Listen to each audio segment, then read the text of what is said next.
Deus abençoe. É muito bom estarmos juntos para mais um domingo cultuarmos ao Senhor. É uma alegria muito grande estarmos aqui e hoje é um dia especial. Aliás, dia especial por vários motivos. Primeiro, porque é o dia da semana que podemos cultuar juntos, né? A gente passa a semana toda se vendo pela tela do celular. E domingo é o dia que a gente pode ver, né? Que ainda que mascarados, a gente pode olhar nos olhos uns dos outros com certo distanciamento e glorificar o Senhor pela presença de cada um. Vamos lá, vamos ler o Salmo então, que diz, Salmo 46, tá? Deus é o nosso refúgio e fortaleza, socorro bem presente na angústia. Pelo que não temerei, ainda que a terra se mude, ainda que os montes se transportem para o meio dos mares, ainda que as águas rujam e se perturbem, ainda que os montes se abalem pela sua braveza. Há um rio cujas correntes alegram a cidade de Deus, o santuário das moradas do Altíssimo.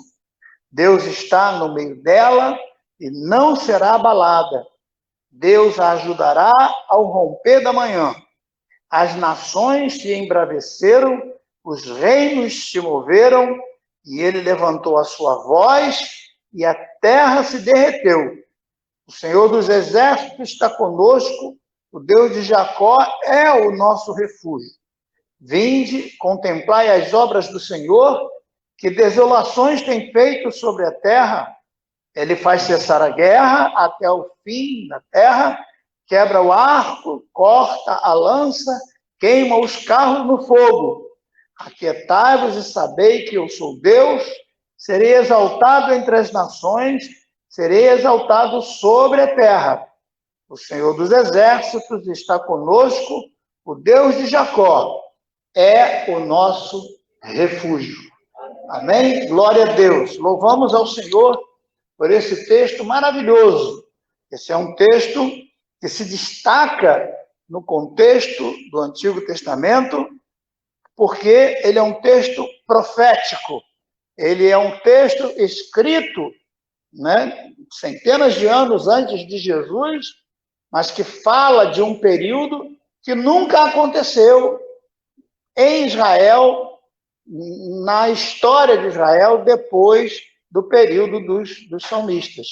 Então, esse não pode ser um salmo retroativo, no sentido de dizer o que já aconteceu, de revelação do passado. Ele é um salmo, então, profético, o que significa que os montes se abalando, a terra se derretendo, as coisas que aqui estão descritas, elas ainda não aconteceram. Elas estão previstas para acontecer e muita gente não entende o Salmo porque fica apenas em alguns versículos, não lê o Salmo todo. E ele apenas lê, por exemplo, o Deus é o nosso refúgio e fortaleza, socorro bem presente na hora da angústia. Pronto, parou aqui e aqui já está concluída a leitura de muitos crentes. Essa é uma verdade fantástica. Deus é, sim, um refúgio. Refúgio é aquele lugar onde nós corremos para Ele quando estamos desesperados, quando estamos preocupados, quando estamos passando por lutas, apertos, quando estamos nos sentindo acuados, desesperados, né, frustrados, desamparados. Corremos para este refúgio, para ali termos algum tipo de tratamento especial, como um hospital nesse momento de pandemia, seria a solução, e hoje, infelizmente, ao contrário, muita gente tem medo de ir para o hospital para não se contaminar, não é? E eu, por exemplo, quando tive que ir para o hospital por causa da pneumonia, eu digo, meu Deus do céu, e quando me botaram na área do Covid, então, eu digo, Jesus amado, se eu não tinha nada, agora que eu vou pegar aqui nesse troço, né? Mas louvado seja Deus, a coisa passou. Além de ser um refúgio, um lugar que você corre para ele, é um lugar completamente poderoso, porque é uma fortaleza. Então, ela é inabalável, ninguém pode invadir, não há inimigo que consiga ultrapassar os limites desta fortaleza. Você estando dentro dela, você está amparado, guardado, protegido. E isso é muito bom quando a gente prega essas coisas hoje. Todo mundo gosta de estar num refúgio, né, que esteja atualizado, que esteja no momento da tua angústia, no momento da tua necessidade, dos teus mais profundos pesares. Ali está a presença de Deus com você, te dando toda a fortaleza necessária para que você possa suplantar todas as grandes necessidades da vida e sobreviver, né? E passar por tudo isso com a cabeça erguida. Entretanto, o texto está se referindo a outras coisas mais. Quando ele fala de o mundo se abalando, a terra se derretendo, os montes sendo levados para o meio do mar, ele está falando de uma catástrofe, ele está falando de um cataclismo, ele está falando de um momento aterrorizante. Então, este é um salmo profético que se retrata ao futuro, não só do futuro do salmista, mas do futuro nosso, porque nunca aconteceu o que esse salmo estabelece aqui, do momento exato que este salmo está se referindo, e tudo indica que esse será o momento que nós conhecemos como grande tribulação. E então, no momento em que a terra estiver rugindo, e que a pandemia estiver assolando, e que o mundo estiver com as nações completamente embravecidas, nação contra nação, comunismo contra a direita, a esquerda contra não sei o quê, e essa confusão que nós estamos vendo, os governos se chocando para escolherem um líder internacional para tudo, e tudo isso nós estamos vendo acontecer, só não vê quem é cego, só não vê quem é cego a perseguição que está acontecendo já contra as igrejas e a tortura espiritual, né, que os pastores estão passando, e muitos deles não estão aguentando os problemas, aguentando o sofrimento, ao ponto de darem cabo das suas próprias vidas, se suicidando. Então, nesse momento de angústia, é que nós estamos passando, é que temos que ler este salmo. É que temos que entender que o refúgio e fortaleza não se refere ao passado, se refere ao que estamos passando hoje e ainda vamos passar. Então, se a terra se derreter, se as bombas nucleares acontecerem, se as nações se embravecerem, lutarem, se os montes se derreterem, nós estaremos protegidos neste refúgio secreto que o Senhor nos preparou. Então, a terra toda vai ser envolvida, mas nós, os servos de Deus, estaremos protegidos no refúgio secreto que é a presença do Senhor, porque seremos arrebatados antes. E o Senhor nos prometeu isso, não passaremos pela grande tribulação. Então, neste momento, vamos agradecer ao Deus que se tornou homem e que veio para trazer a mensagem de segurança e que disse: eu voltarei e vos levarei para que onde eu estiver, estejais vós também. Então, estamos aqui nesta manhã para proclamar a vocês que estão aqui e a todos que estão nos vendo pela internet que Jesus vai voltar, e nós cremos no arrebatamento, e nós cremos neste refúgio secreto, e quando a terra toda estiver sendo enrolada como um pergaminho, e se derretendo como o apóstolo Pedro diz, nós estaremos guardados no refúgio secreto, na presença gloriosa de Deus, e nada nos abalará ali. A tua esperança, meu irmão, não está apenas nessa vida. A tua esperança não está apenas em vencer um vírus, não está apenas em se manter de pé por causa da contaminação do corona. Não, a tua esperança está numa vida eterna, que além dos problemas desta vida, vai também curar você, vai ser o antídoto, o medicamento, para que toda a eternidade você possa estar guardado em segurança na presença do Senhor Todo-Poderoso. Amém, queridos? Louvamos ao Senhor por isso. Então, eu quero convidar... Vamos orar, irmãos. Senhor, nosso Deus, Pai amado, te louvamos, Senhor, por estarmos mais uma vez reunidos na tua casa, a fim de glorificar o teu santo nome. Pai querido, te agradecemos, Senhor, por todos que puderam ofertar a sua casa, dizimar, Senhor, Que o Senhor as abençoe, Deus querido, e continue fazendo prosperar na tua presença, meu Pai. Abençoa e abre portas de emprego para aqueles que sentiram o desejo de fazer e não puderam, meu Pai. Que o seu cuidado possa estar sobre nossas vidas. Nesse momento também te pedimos, Senhor, para o nosso pastor Lemuel, que estará ministrando a tua palavra, Senhor. Pedimos que o Senhor fale aos nossos corações, Senhor, da mesma forma que falaste ao coração do teu servo. Em nome do Senhor Jesus. Amém.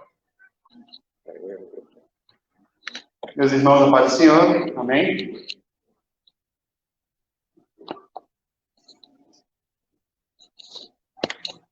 Abram suas Bíblias em Mateus.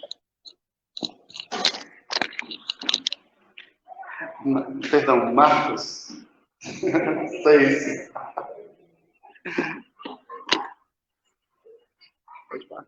Pô, que absurdo.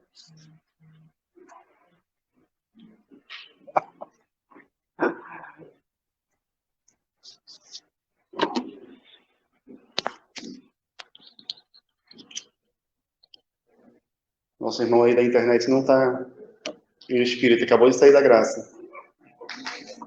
Marcos 6. Eu poderia ter tirado o Salmo 119, imagina. Aí que você ia chorar.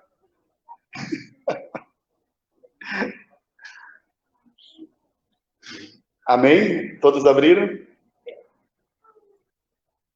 Vamos ler do 45 até o 52. E logo obrigou os seus discípulos a subir para o barco e passar adiante para o outro lado, a Betsaida, enquanto ele despedia a multidão. E tendo-os despedido, foi ao monte a orar.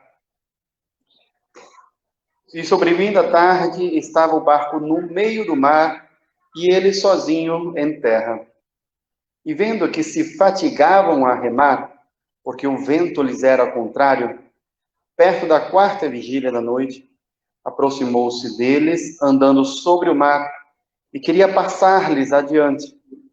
Mas quando eles ouviram andar sobre o mar, cuidaram que era um fantasma, e deram grandes gritos, porque todos ouviam e perturbaram-se, mas logo falou com eles e disse-lhes: tende bom ânimo, sou eu, não temais. E subiu para o barco, para estar com eles. E o vento se aquietou, e entre si ficaram muito assombrados e maravilhados, pois não tinham compreendido o milagre dos pães antes, o seu coração estava endurecido. Amém? Os irmãos podem se assentar.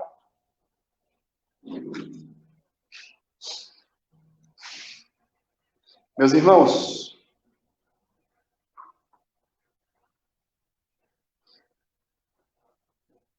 nós vemos aqui Jesus estava com os discípulos e milagres haviam acontecido, mas os homens não entendiam. E quando digo os homens, não é somente, aqueles que seguiam Jesus para ouvir a sua mensagem, mas aqueles que caminhavam com Jesus, mesmo aqueles discípulos, eles também não entendiam Jesus. O homem é um ser complexo, Nós estamos numa época de eleição, e um fala do outro e não conseguem entender quem é o outro. Muitas vezes, dentro da própria casa, um pai fala para o filho: eu não consigo te entender. E o filho fala para o pai: eu não entendo o meu pai. Os casais, às vezes, chega um momento em que há discussões, brigas, e um joga na cara do outro de que não é compreendido da forma como gostaria de ser compreendido. Quando Jesus, ele fala para os discípulos para irem ao outro lado, até Betsaida, Jesus queria conversar com a multidão, ou seja, ele queria que a multidão entendesse, conhecesse ele, por isso que ele parou para conversar, e ao mesmo tempo, o plano de Jesus era que os discípulos reconhecessem ele da forma como ele era, quem ele era. Né? Não somente o Jesus como homem, mas sim o Jesus que tinha autoridade até mesmo sobre o mar, ao caminhar sobre ela. É por isso que Jesus, ele envia os discípulos até Betsaida, que quer dizer, né, casa de peixes. Meus irmãos, a palavra diz que Jesus obrigou os discípulos a atravessarem o mar da Galileia. Depois que Jesus despediu os discípulos, Jesus também foi ao monte a orar. E o que me chama a atenção é logo no versículo em frente, Jesus diz assim: e vendo que se fatigavam a remar, ou seja, mesmo Jesus no monte orando, e os discípulos no meio do mar remando, a palavra diz que Jesus estava vendo os seus discípulos remar e que eles estavam cansados. Os discípulos estavam sós. Os discípulos não tinham naquele momento a companhia física de Jesus, mas eles mesmo no meio do mar, desesperados, cansados, eles não estavam sós. Jesus a quilômetros de distância, Jesus estava acompanhando os seus filhos no meio da sua luta, no meio da tribulação, no meio de um mar revolto. Muitas vezes, nós estamos em momentos parecidos desses discípulos. Nos encontramos em momentos em que nós reclamamos com Deus porque nós falamos: Senhor, Tu me mandastes atravessar esse mar. Às vezes, a gente chega e reclama com Deus, falando: Senhor, antes de eu tomar uma decisão, eu orei. Eu busquei uma orientação divina.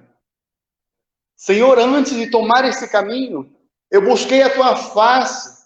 Eu dobrei o meu joelho. Eu perguntei: Senhor, eu posso ir? Senhor, é a Tua vontade que eu vá? E quando nós estamos no centro da vontade de Deus, nós temos a sensação, a ideia de que no meio do caminho tudo irá dar certo. Tudo dará certo. Nós imaginamos que no meio do caminho nós vamos enfrentar, sabe, só coisas lindas, maravilhosas. Iremos aproveitar a brisa do mar, o silêncio talvez de uma noite. Mas não é isso o que Deus nos prometeu. Não. Não é isso que Deus prometeu a você. Quando você aceitou a Jesus, Jesus foi muito claro em dizer: olha, no mundo tereis tribulação. Olha, vocês serão provados.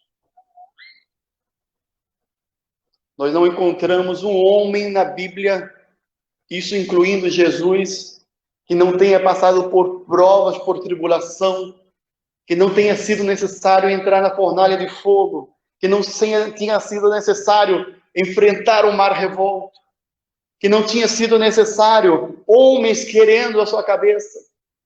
Não encontramos um homem na Bíblia que não tenha enfrentado por lutas, por provas. E por que você acha que contigo seria diferente? Não, não é diferente. Deus tem planos na tua vida. E esse plano é você vencer essas lutas. Você passará por essas lutas? Sim, passará. Mas você sairá vitorioso. É isso que Deus prometeu a você. O fim da tua vida será glorioso. Há uma eternidade te esperando. Há uma herança te esperando. Mas nesta vida tereis aflição. Mas a palavra diz: tende bom ânimo. Tende bom ânimo. Não é porque o mar está revolto que Jesus não está te acompanhando. Não é porque você está no meio de uma luta que Jesus não está caminhando contigo. Ele está contigo. Ele está contigo. E quando você acha que você não aguenta mais, que o barco vai virar, é só você olhar para o horizonte, que você vai ver Deus agindo contra todas as probabilidades, vencendo a lei da física. E você vai ver a glória de Deus vindo em tua direção, caminhando sobre as águas, passando pelo fogo. E quando você ver de longe Deus vindo na tua direção, você vai poder agir como Pedro também. Você vai poder andar sobre as águas. Você vai poder passar pelo fogo. Porque Deus está contigo.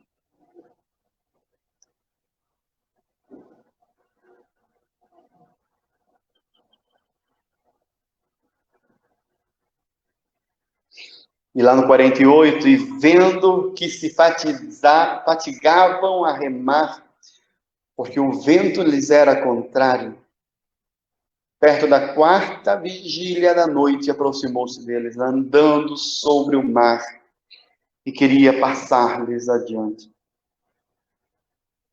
No 49, mas quando eles ouviram andar sobre o mar, cuidaram que era um fantasma, e deram grandes gritos.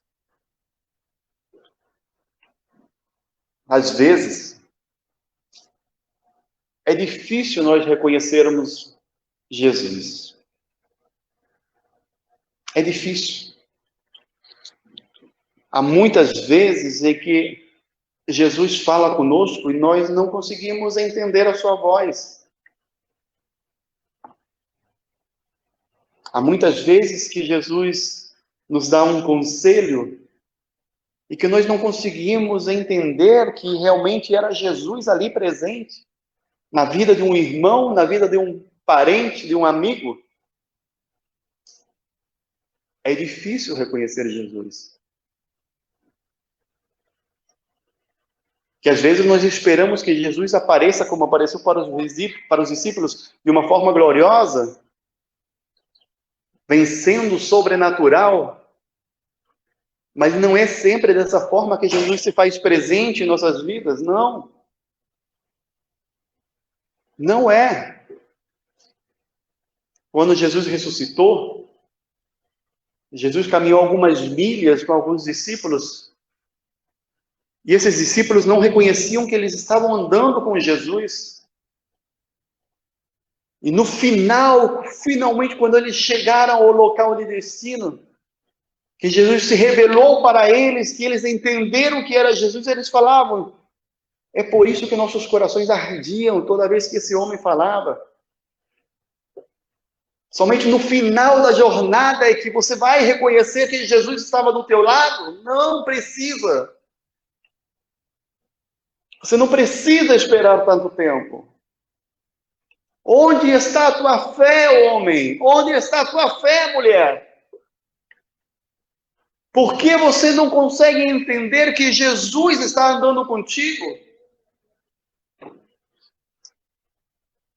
E é por isso que você tem que tomar cuidado pelos caminhos que você está andando. É por isso que você tem que vigiar a vida que você está levando.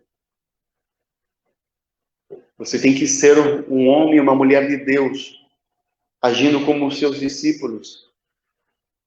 Jesus falou: atravessem o mar da Galileia, e eles, mesmo contra as ondas, mesmo contra o vento, eles insistentemente remavam até o outro lado do mar. Qualquer homem e mulher comum teriam desistido no meio do caminho e teriam dito: não, é melhor esperar amanhã, o vento está muito forte, o mar está muito revolto, vamos nos deixar levar pelo vento, e quando o mar sossegar, nós continuamos a nossa jornada, porque certamente Jesus ainda está nesse lado do mar. Então vamos esperar e vamos com Jesus. Mas o que a palavra nos mostra é diferente. Os discípulos haviam recebido uma ordem, e eles insistentemente perseveraram, não desistiram. Eles foram remando contra o vento, foram remando contra o mar. Porque Jesus falou para eles: vão até Betsaida, vão, se adiantem. É por isso que Deus nesta manhã fala para você: meu filho, minha filha, está difícil para você? Está difícil? E o que Deus fala para você nessa manhã é: persevere. Continue remando. Não desista. Siga adiante. Você não pode olhar para trás. Mesmo que Jesus esteja lá atrás, mas a ordem de Jesus é: vão para o outro lado. Vão para Betsaida.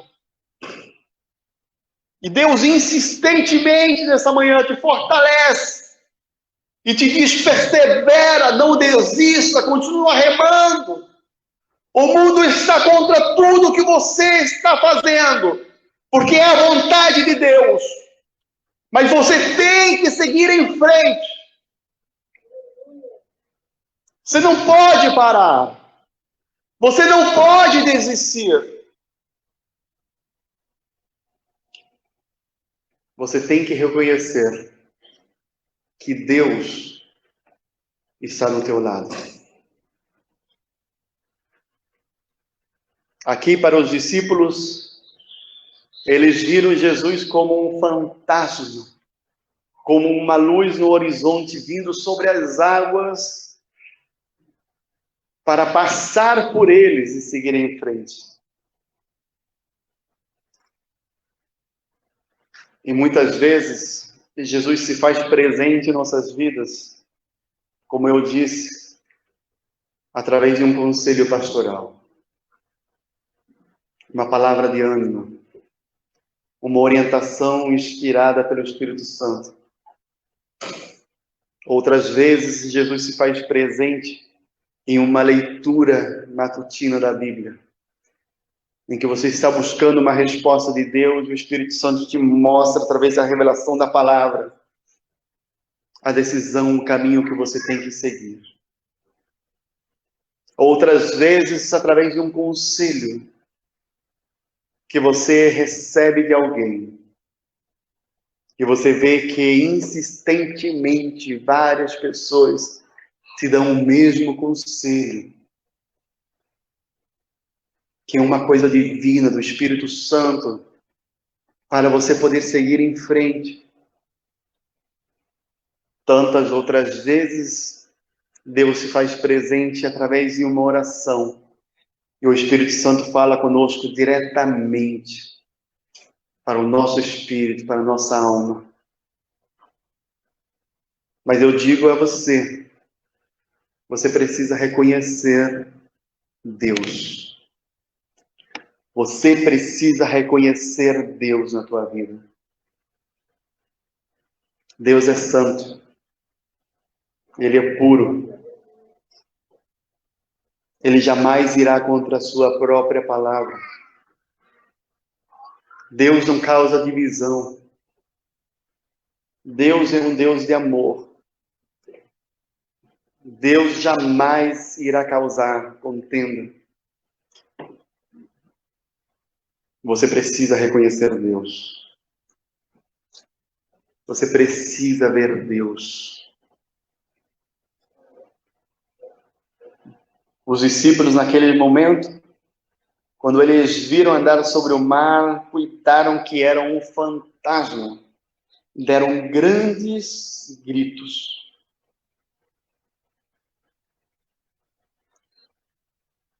E naquele momento, Jesus se aproximou e falou para eles: tende bom ânimo, sou eu, não tem mais.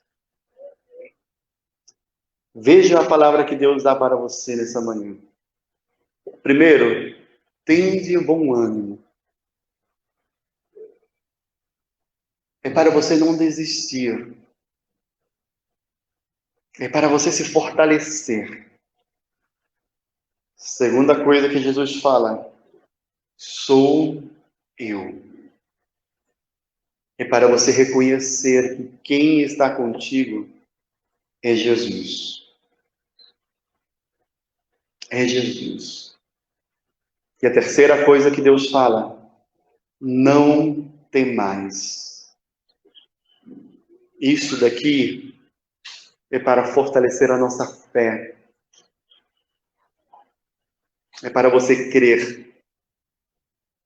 Que se você não crer em Deus, nada adianta na tua vida. Você precisa crer. Você precisa crer. O medo é a falta de fé. Se você tem medo do amanhã, é porque você não confia que Deus está contigo e Deus está cuidando da tua vida. Se você tem medo de enfermidades, você está dizendo que você não confia que a tua vida está na mão de Deus. Deus tem o poder sobre as enfermidades. Deus tem o poder sobre as nossas vidas. Se for a vontade de Deus que nós pegarmos alguma doença, sim, nós iremos pegar, iremos enfrentar. E viveremos conforme a palavra, mesmo com a enfermidade, teremos bom ânimo. Se Deus quer nos levar a nossa vida, que seja feita a vontade de Deus. Pode ser hoje, como pode ser daqui a 50 anos. Mas precisamos entender que a nossa vida está nas mãos de Deus. E por isso, repito, não temais. Você não precisa ter medo. Você não precisa viver com medo. Não precisa. A tua vida está na mão de Deus.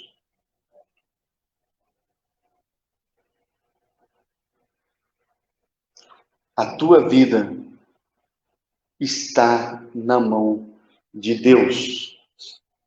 E lá no versículo 51, diz assim: e subiu para o barco para estar com eles. E o vento se aquietou. E entre si ficaram muito assombrados e maravilhados. Jesus subiu ao barco, tudo mudou. Mas Jesus não estava com eles? Sim. Jesus estava com eles. Mas era plano de Deus. Assim como foi com Lázaro. A família chegou até Jesus e avisou Jesus que Lázaro estava enfermo. E Jesus ainda ficou no local em que ele estava mais 2 dias. E os discípulos questionavam Jesus, falavam: Jesus, mas Lázaro está enfermo, precisamos ir até ele. E Jesus respondeu aos discípulos que era plano de Deus o que iria acontecer com Lázaro. Era necessário que Lázaro adoecesse, era necessário que Lázaro morresse, e era necessário que Lázaro ressuscitasse, para que Deus fosse glorificado. Da mesma forma aconteceu com os discípulos. Jesus fala para eles: atravessem o mar da Galileia. Era necessário que eles enfrentassem aquela noite. Era necessário que eles lutassem contra o vento, lutassem contra o mar. Era necessário. Porque era necessário eles reconhecerem Jesus no meio da adversidade. Era necessário. Era necessário que eles reconhecessem a autoridade de Jesus sobre o mar. E eu digo para você, não é porque você está no centro da vontade de Deus que você não será provado. Você será aprovado. Deus está provando você. E por isso, é que no meio dessa aprovação, Jesus fala: tem de bom ânimo. No meio dessa aprovação, Jesus diz que eu estou contigo, eu sou. No meio dessa aprovação, Jesus fala para você: não temais, fortalece a tua fé, porque certamente essa adversidade que você está enfrentando, presta atenção, essa adversidade que você está enfrentando não será a última. Deus provará você mais. Para isso você precisa ter bom ânimo.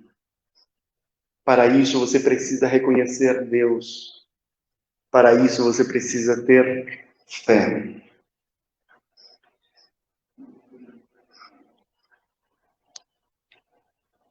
E olhem só no versículo 52. Pois não tinham compreendido o milagre dos pães. Antes o seu coração estava endurecido. Jesus provou os seus discípulos porque os seus corações estavam endurecidos, porque eles não haviam entendido o milagre da multiplicação. Eles não haviam entendido. Um estava conversando com o outro, questionando um ao outro, não vendo que tudo acontecia, não por conta deles, mas todo o milagre acontece por conta de Jesus. Eles enfrentaram o mar, eles enfrentaram o vento, e eles não conseguiram vencer o mar, nem vencer o vento. Mas quando eles viram Jesus subir no barco, aí sim eles conseguiram acalmar o mar. Portanto, nesta manhã, é importante que você guarde no teu coração essas 3 palavras, 3 frases que Jesus falou aos seus discípulos. Primeiro, meu filho, minha filha, tem de bom ânimo. Segundo, reconheça Jesus.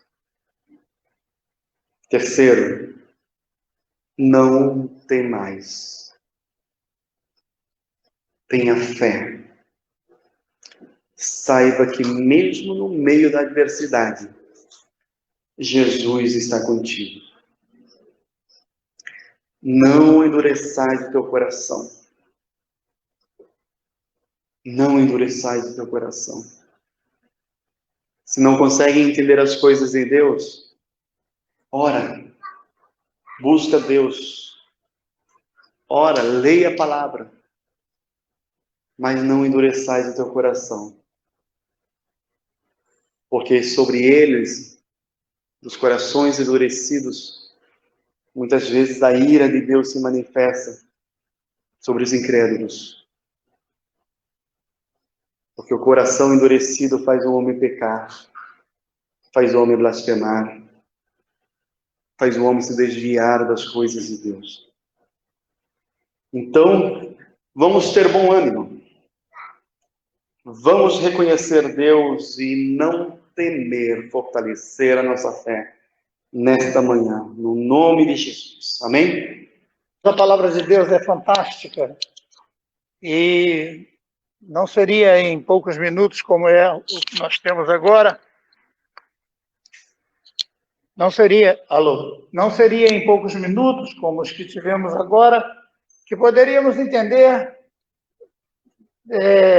contextos tão profundos de ensinamentos milenares a respeito do que Jesus significava, do que Jesus era.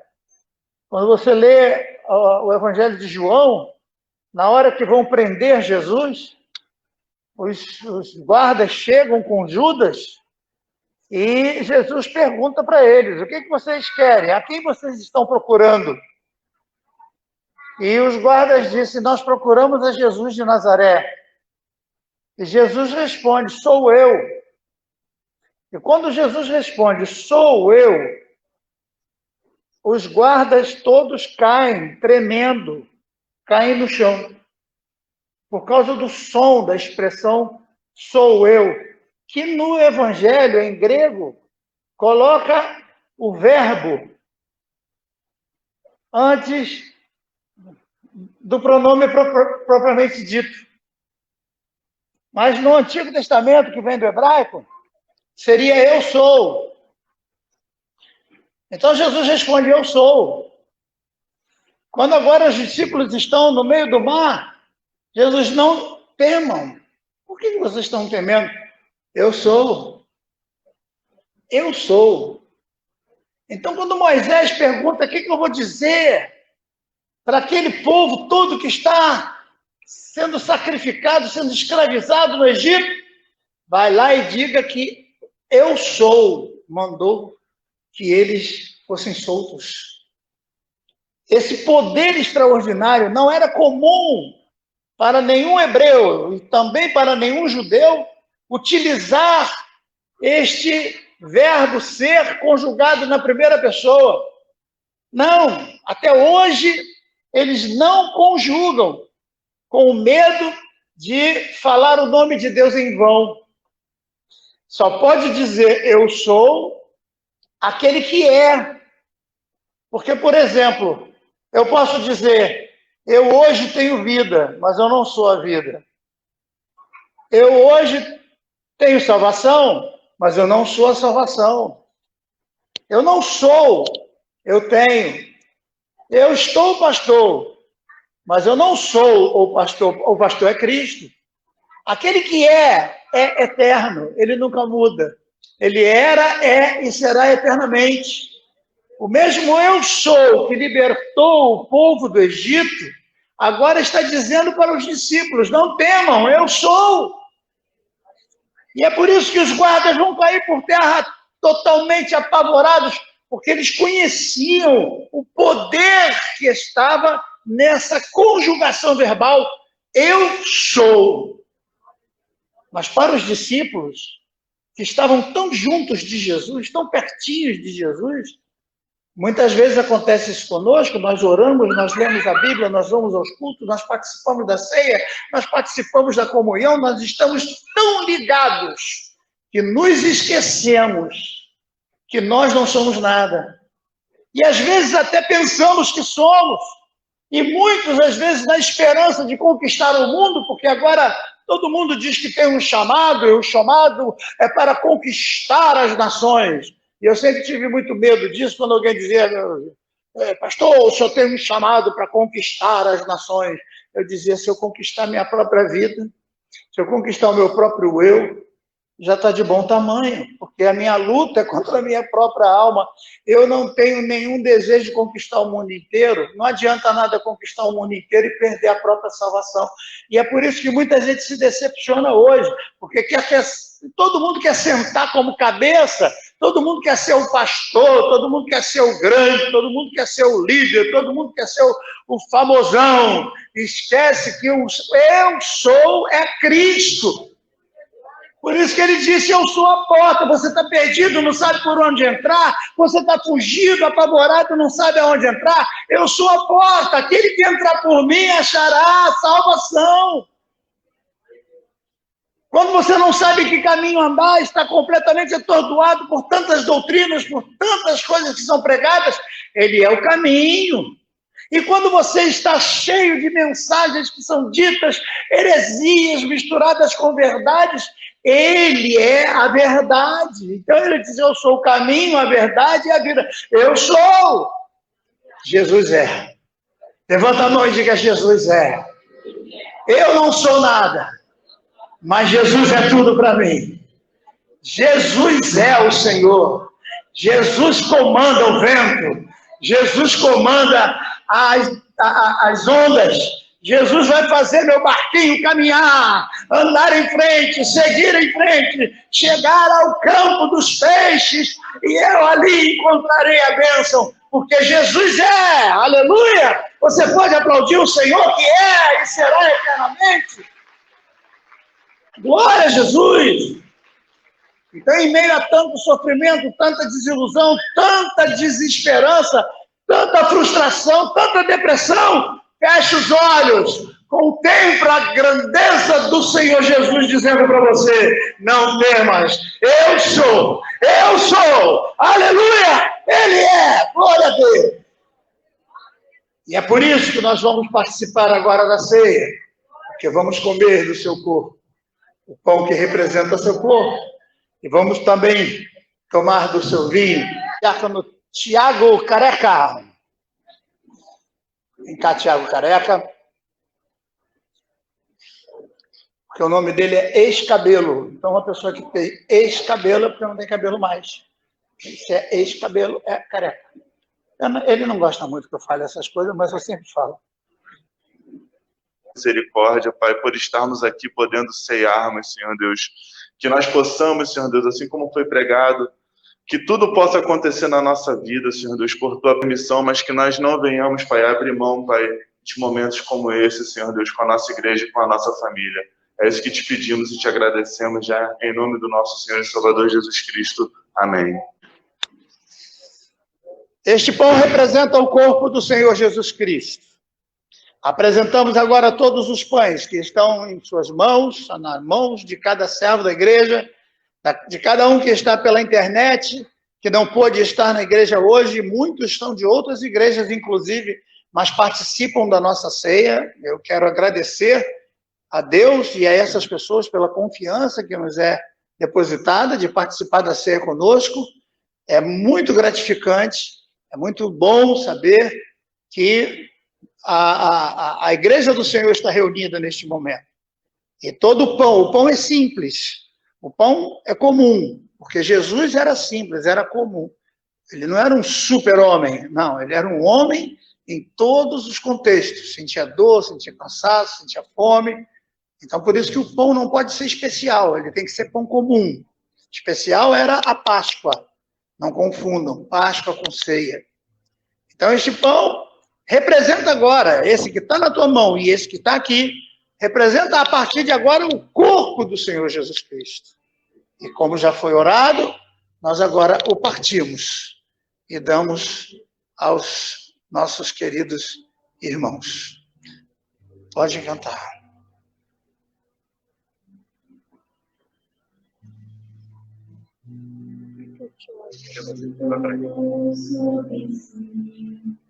Que já foi apresentado o Senhor. E o Senhor Jesus, na noite que foi traído, tomou o pão e o partiu e disse, tomai todos vós.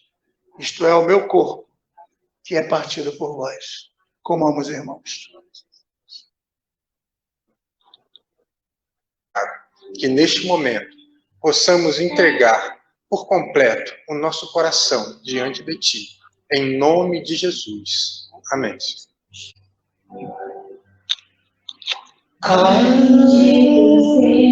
O cordeiro que na cruz por nós padeceu. Bendito seja o seu sangue, que por nós ali ele venceu. Depois de ceiar, o Senhor Jesus tomou o cálice e, havendo dado graças, disse: este é o cálice da nova aliança que eu faço convosco no meu sangue. Toda vez que beberdes, anunciais a minha volta, até o dia que beberemos juntos. Então vai haver um dia que ele vai nos buscar para comermos e bebermos juntos. Promessa dele, está escrito lá. Você pode não acreditar no arrebatamento, é problema seu. Mas querer dizer que ele não está na Bíblia é impossível. Porque como nós vamos ser levados para comer com ele se não tiver uma forma dele nos levar para a glória que nós chamamos de arrebatamento?